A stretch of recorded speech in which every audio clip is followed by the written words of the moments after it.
राधे राधे। ओम नमः शिवाय। कैसे हैं आप लोग? ईश्वर कृपा से आप सब अच्छे होंगे। ईश्वर सब पे कृपा बनाए रखे, सबका कल्याण करें। आज हम बताने जा रहे हैं श्री शिव महापुराण के विदेश संहिता का 13वां अध्याय। सदाचार, शौचाचार, स्नान, भस्म धारण, संध्या वंदन, प्रणव जप, गायत्री जप, दान, न्यायता, धनोपार्जन तथा अग्निहोत्र आदि की विधि एवं महिमा का वर्णन। उसके पहले हम कहना चाहेंगे, यदि आपने हमारे चैनल को सब्सक्राइब नहीं किया तो प्लीज हमारे चैनल को सब्सक्राइब कर लीजिए, बेल आइकन बटन अवश्य दबा दीजिए, जिससे कि हमारे आने वाले सारे वीडियोस आपको प्राप्त हो सकें। यदि कथा अच्छी लग रही है, समझ में आ रही है, जरा सी भी हेल्पफुल हो आपके लिए, तो प्लीज वीडियो को लाइक शेयर कीजिए। कमेंट में ओम नमः शिवाय या राधे राधे जो भी आपकी इच्छा हो वो लिखिए। और चलिए अब चलते हैं कथा की तरफ। ओम नमः शिवाय, ओम नमः शिवाय, हरे हरे भोले नमः शिवाय। गंगाधराय शिव गंगाधराय, हरे हरे भोले नमः शिवाय। ओम नमः शिवाय, ओम नमः शिवाय, हरे हरे भोले नमः शिवाय। महादेवाय ओम नमः शिवाय, नमः शिवाय, ओम नमः शिवाय। ओम नमः शिवाय। ऋषियों ने कहा, सूत जी, अब आप शीघ्र ही हमें वह सदाचार सुनाइए जिससे विद्वान पुरुष पूर्ण लोकों पर विजय पाता है। स्वर्ग प्रदान करने वाले धर्ममय आचार तथा नरक का कष्ट देने वाले अधर्ममय आचारों का भी वर्णन कीजिए। सूत जी बोले, सदाचार का पालन करने वाला विद्वान ब्राह्मण ही वास्तव में ब्राह्मण नाम दाना करने का अधिकारी है। जो केवल वेदोक्त आचार का पालन करने वाला एवं वेद का अभ्यासी है, उस ब्राह्मण की विप्र संज्ञा होती है। सदाचार, वेदाचार तथा विद्या, इनमें से एक एक गुण से ही युक्त होने पर उसे द्विज कहते हैं। जिसमें स्वल्प मात्रा में ही आचार का पालन देखा जाता है, जिसने वेदाध्ययन भी बहुत कम किया है तथा जो राजा का सेवक, पुरोहित, मंत्री आदि है, उसे क्षत्रिय ब्राह्मण कहते हैं। जो ब्राह्मण कृषि तथा वाणिज्य कर्म करने वाला है और कुछ ब्राह्मणोचित आचार का भी पालन करता है, वह वैश्य ब्राह्मण है। तथा जो स्वयं ही खेत जोतता है, हल चलाता है तथा और उसे शूद्र ब्राह्मण कहा जाता है। जो स्वयं ही खेत जोतता, हल चलाता है, उसे शूद्र ब्राह्मण कहा जाता है। जो दूसरों के दोष देखने वाला और परद्रोही है, उसे चांडाल द्विज कहते हैं। इसी तरह क्षत्रियों में भी जो पृथ्वी का पालन करता है वह राजा है। जो दूसरों के राजतहीन क्षत्रिय माने गए हैं। वैश्यों में भी जो धान्य आदि वस्तुओं का क्रय विक्रय करता है वह वैश्य कहलाता है। दूसरों को वाणिक कहते हैं। जो ब्राह्मणों, क्षत्रियों तथा वैश्यों की सेवा में लगा रहता है वही वास्तव में शूद्र कहलाता है। जो शूद्र हल जोतने का काम करता है उसे वृषल समझना चाहिए। सेवा, शिल्प और कर्षण से भिन्न वृत्ति का आश्रय लेने पर शूद्र दस्यु कहलाते हैं। इन सभी वर्णों के मनुष्यों को चाहिए कि वे ब्रह्म मुहूर्त में उठकर पूर्वामुख होकर सबसे पहले देवताओं का, फिर धर्म का, अर्थ का तथा उसकी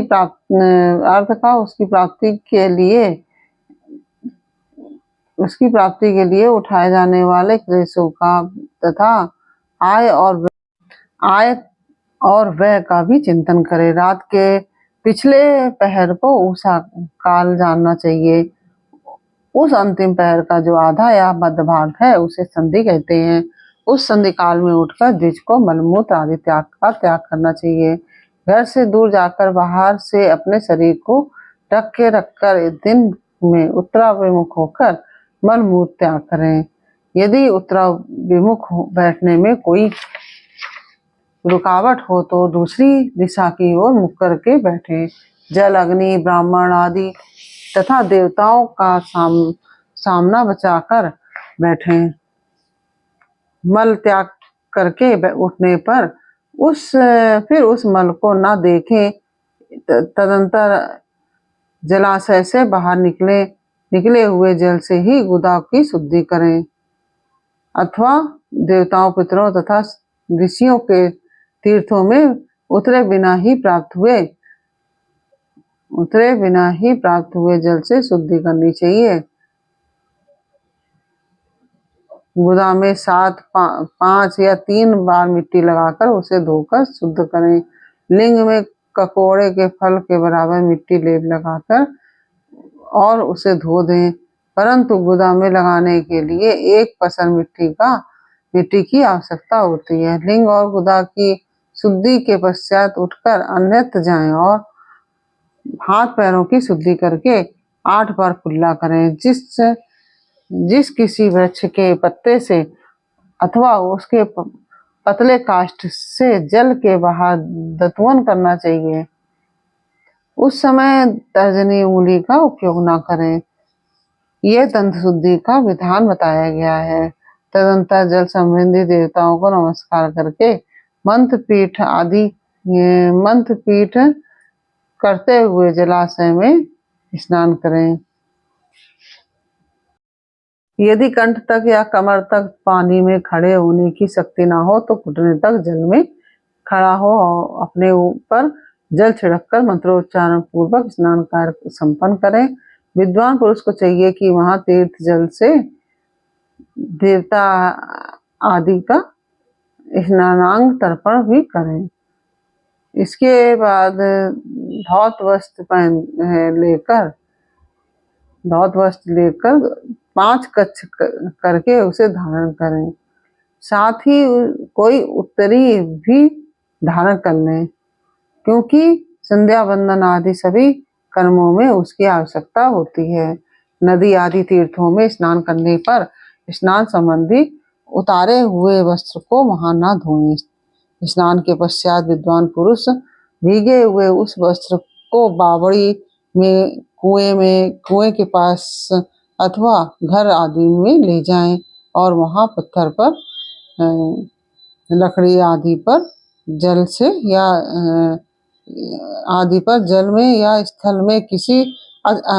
में अच्छी तरह धोकर उस वस्त्र को निचोड़ें। द्विज वस्त्र को निचोड़ने से जो जल गिरता है वह एक श्रेणी के पितरों की तृप्ति के लिए होता है। इसके बाद जावाली उपनिषद को बताएं। उपनिषद को बताए गए अग्नि रीति मंत्र से भस्म लेकर उसके द्वारा त्रिपुंड लगाएं। इस विधि का पालन न किया जाए इसके पूर्व भी यदि जल में भस्म गिर जाए तो गिराने वाला नरक में जाता है। आपोहिष्टा यद्यपि मंत्र से पाप शांति के लिए सिर पर जल छिड़कें तथा यश छायाए इस मंत्र को पढ़कर पैर पर जल छिड़कें। इसे संधि प्रोक्षण कहते हैं। आपो ही सृष्टा इत्यादि मंत्र में 3 ऋचाएं हैं और प्रत्येक ऋचा में गायत्री की संधि के 3-3 चरण हैं। इनमें से प्रथम ऋचा के 3 चरणों का पाठ करते हुए क्रमशः पैर, मस्तक और हृदय में जल छिड़कें। दूसरी ऋचा का 3 चरणों को पढ़कर क्रमशः मस्तक, हृदय और पैरों में जल को छिड़कें तथा तीसरी ऋचा का 3 चरणों का पाठ करते हुए क्रमशः हृदय, पैर और मस्तक का जल से प्रोक्षण करें। इसे विद्वान पुरुष मंत्र स्नान मानते हैं। किसी अपवित्र वस्तु से किंचित स्पर्श न हो किंचित स्पर्श हो जाने पर, अपना स्वास्थ्य ठीक न रहने पर, राजा और राष्ट्र पर भय उपस्थित होने पर तथा यात्रा काल में जल की उपलब्धि न होने की व्यवस्था आ जाने पर मंत्र स्नान करना चाहिए। प्रातः काल सूर्यस्य चामन्यस्य इत्यादि सूर्यानुवाक से तथा सायंकाल में अग्निश्य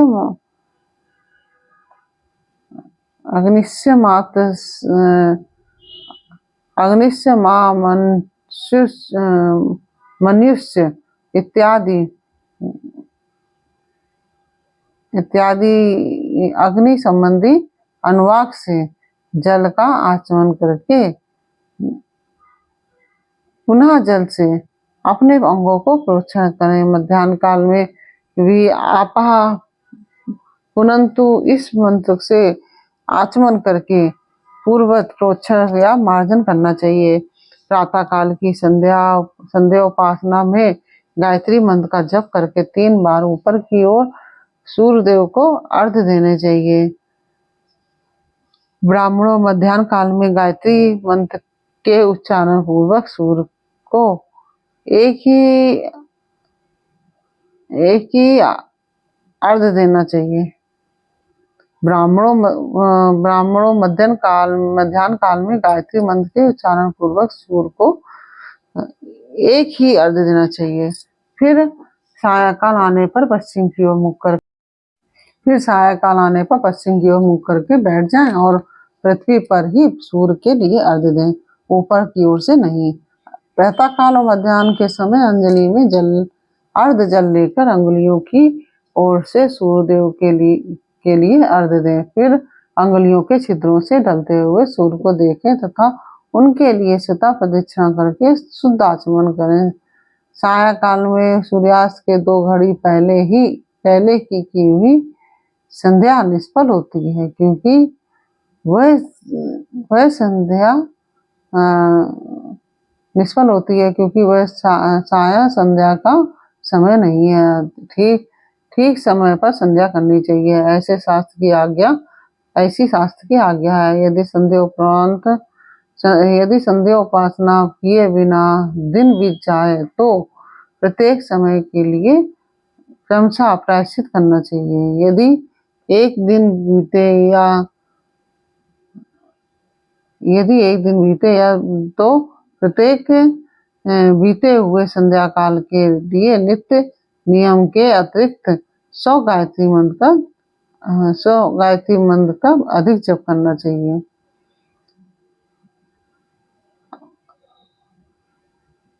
गायत्री मंत्र का अधिक जप करें। यदि नित्य कर्म के लुप्त हुए 10 दिन से अधिक बीत जाए,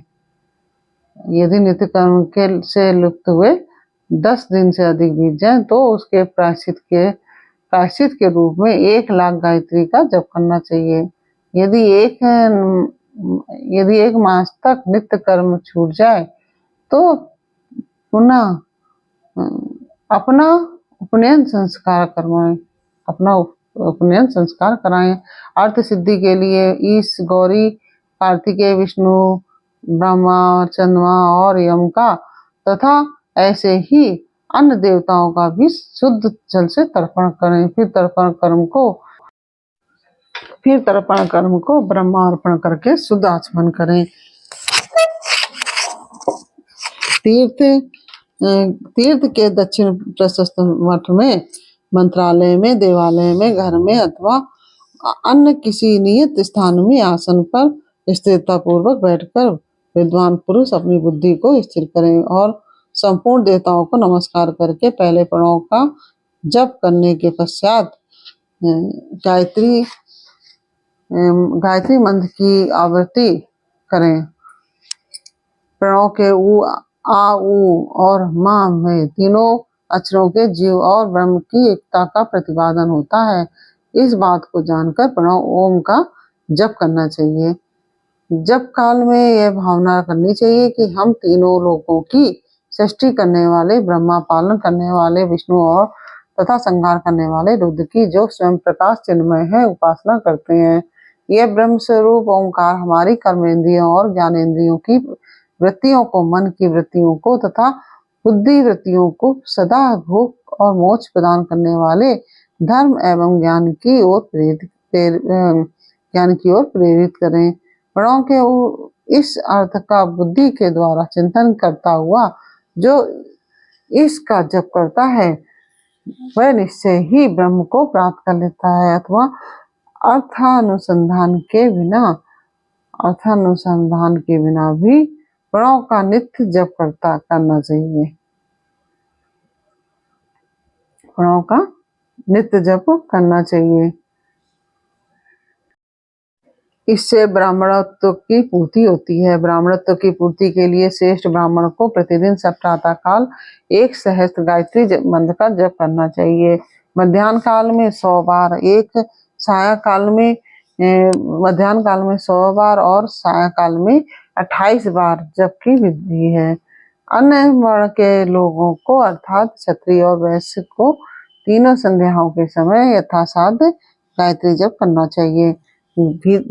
शरीर के भीतर मूलाधार, स्वादिष्ठान, मणिपुर, अनाहत, आज्ञा और सहस्त्राचार ये 6 चक्र हैं। इनमें मूलाधार से लेकर सहस्त्राचार तक 6 स्थानों में क्रमशः विद्येश्वर, ब्रह्मा विष्णु ईश, जीवात्मा और परमेश्वर स्थित हैं। इन सब में ब्रह्म बुद्धि करके इनकी एकता का निश्चय करें और वह ब्रह्म मैं हूँ ऐसी भावना पूर्वक प्रत्येक श्वास के साथ सोहम का जप करें। उन्हीं विद्येश्वर आदि की ब्रह्मरंध्र आदि में तथा इस शरीर से बाहर भी भावना करें। प्रकृति से विकार युक्त महतत्व से लेकर पंचभूत पर्यंत तत्वों से बना हुआ जो शरीर है, ऐसे सहस्त्रों शरीरों का एक एक अजपा गायत्री के जप से एक एक के क्रम से क्रमण करके जीव को धीरे धीरे परमात्मा से संयुक्त करें। यह जप का तत्व बताया गया है। 100 अथवा 28 मंत्रों के जप से उतने ही शरीरों का अतिक्रमण होता है। इस प्रकार जो मंत्रों का जप है इसी को आदि क्रम से वास्तविक जप जानना चाहिए। सहस्त्र बार किया हुआ जप ब्रह्म लोक प्रदान करने वाला होता है, ऐसा जानना चाहिए। 100 बार किया हुआ जप इंद्र पद की प्राप्ति कराने वाला माना गया है। ब्रह्मणेतर पुरुष आत्मरक्षा के लिए जो स्वल्प मात्रा में जप करता है वह ब्राह्मण के कुल में जन्म लेता है। प्रतिदिन सूर्योपास्थान करके उपयुक्त रूप से जप का अनुष्ठान करना चाहिए। 12 लाख गायत्री का जप करने वाला पुरुष पूर्ण रूप से ब्राह्मण कहा गया है। जिस ब्राह्मण ने 1 लाख गायत्री का भी जप न किया हो उसे वैदिक कार्य में न लगाएं। 70 वर्ष की अवस्था तक नियम पालन पूर्वक कार्य करें। इसके बाद गृह त्याग कर संन्यास लेने परिव्राजक या सन्यासी पुरुष नित्य प्रातःकाल 12,000 प्रणव का जप करे। यदि एक दिन इस नियम का उल्लंघन हो जाए तो दूसरे दिन उसके बदले में उतना ही मंत्र और अधिक जप करना चाहिए और सदा इस प्रकार जप को चलाने का प्रयत्न करना चाहिए। यदि क्रमशः 1 मास आदि का उल्लंघन हो गया है तो 1.5 लाख जप करके उसका प्रायश्चित करना चाहिए। इससे अधिक समय तक नियम का उल्लंघन हो जाए तो पुनः नए सिरे से गुरु से नियम धारण करें। ऐसा करने से दोषों की शांति होती है, अन्यथा वह रौरव नरक में जाता है। जो सकाम भावना से युक्त गृहस्थ ब्राह्मण है उसी को धर्म तथा अर्थ आदि के लिए प्रयत्न करना चाहिए। मुमुक्षु ब्राह्मण को तो सदा ज्ञान का ही अभ्यास करना चाहिए। धर्म से अर्थ की प्राप्ति होती है, अर्थ से भोग सुलभ होता है और भोग से वैराग की संभावना होती है। धन पूर्वक उपार्जित धन से जो भोग प्राप्त होता है उससे एक दिन अवश्य वैराग का उदय होता है। धन के विपरीत अधर्म से उपार्जित हुए धन के द्वारा जो भोग प्राप्त होता है उससे भोगों के प्रति आसक्ति उत्पन्न होती है। मनुष्य धर्म से धन पाता है, तपस्या से उसे दिव्य रूप की प्राप्ति होती है। कामनाओं का त्याग करने वाले कामनाओं का त्याग करने वाले पुरुष के अंतःकरण की शुद्धि होती है। शुद्धि के उस शुद्धि के ज्ञान का उदय होता है। इसमें संशय नहीं है। सतयुग आदि में तप को ही प्रशस्त कहा गया है, किंतु कलयुग में जब साध्य धर्म यानी कि दान आदि अच्छा माना गया है। सतयुग में ध्यान से, त्रेता में तपस्या से और द्वापर में यज्ञ करने से ज्ञान की सिद्धि होती है, परंतु कलयुग में प्रतिमा भगवत विग्रह की पूजा से ज्ञान लाभ होता है। अधर्म हिंसा दुख रूप है और धर्म सुख रूप है। अधर्म से मनुष्य दुख पाता है और धर्म से वह सुख एवं अभ्युदय का भागी होता है। दुराचार से दुख प्राप्त होता है और सदाचार से सुख। अतः भोग और मोक्ष की सिद्धि के लिए धन का उपार्जन करना चाहिए। जिसके घर में कम से कम 4 मनुष्य हैं, ऐसे कुटुंबी ब्राह्मण को तो 100 वर्ष के लिए जीविका यानी कि जीवन निर्वाह की सामग्री देता है। जीवन निर्वाह की सामग्री देता है। ऐसे इसलिए इसके लिए वह दान ब्रह्मलोक की प्राप्ति कराने वाला होता है। एक सहस्त्र चंद्रायण व्रत का अनुष्ठान ब्रह्मलोकदायक माना गया है। जो क्षत्रिय एक सहस्त्र कुटुंब को जीविका और आवास देता है, जो क्षत्रिय एक सहस्त्र कुटुंब को जीविका और आवास देता है उसका वह कर्म इंद्रलोक की प्राप्ति कराने वाला होता है। 10,000 कुटुंबों को दिया हुआ आश्रय दान ब्रह्मलोक प्रदान करता है। दाता पुरुष जिस देवता को सामने रखकर दान करता है, अर्थात वह दान के द्वारा जिस देवता को प्रसन्न करना चाहता है उसी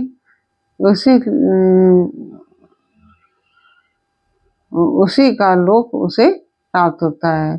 यह बात वेदवेत्ता पुरुष अच्छी तरह जानते हैं। धनहीन पुरुष सदा तपस्या का उपार्जन करें, क्योंकि तपस्या और तीर्थ सेवन से अच्छा सुख पाकर मनुष्य उसका उपभोग करता है। अब मैं न्यायता धन के उपार्जन की विधि बता रहा हूँ। ब्राह्मणों को चाहिए कि वह सदा सावधान रहकर विशुद्ध प्रतिग्रह, दान ग्रहण तथा याजन यज्ञ करने के आदि से धन का अर्जन करते हैं। वह इसके लिए कहीं दीनता न दिखाए और न अत्यंत क्लेशदायक कर्म ही करे। क्षत्रिय बाहुबल से धन का उपार्जन करें और वैश्य कृषि एवं गौरक्षा से न्यायोपार्जित धन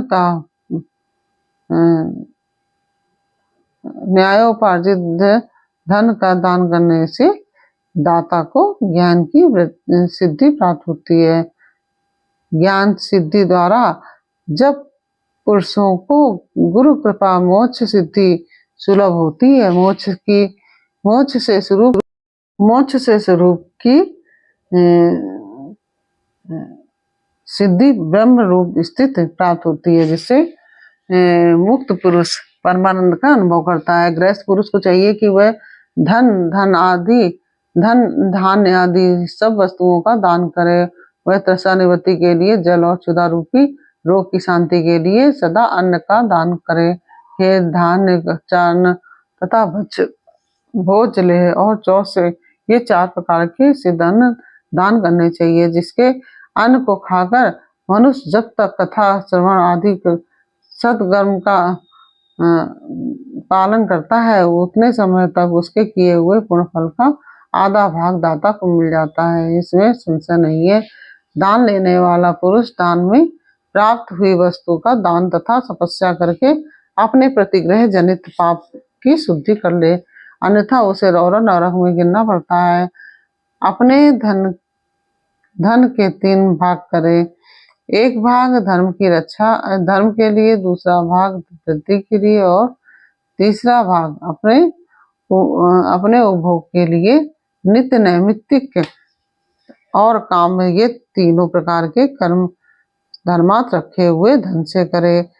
साधक को चाहिए कि वह वृद्धि के लिए रखे हुए धन से ऐसा व्यापार करे जिससे उसे धन की वृद्धि हो और उपभोग के लिए रक्षित धन से हितकारक परिमित एवं पवित्र भोग भोगे।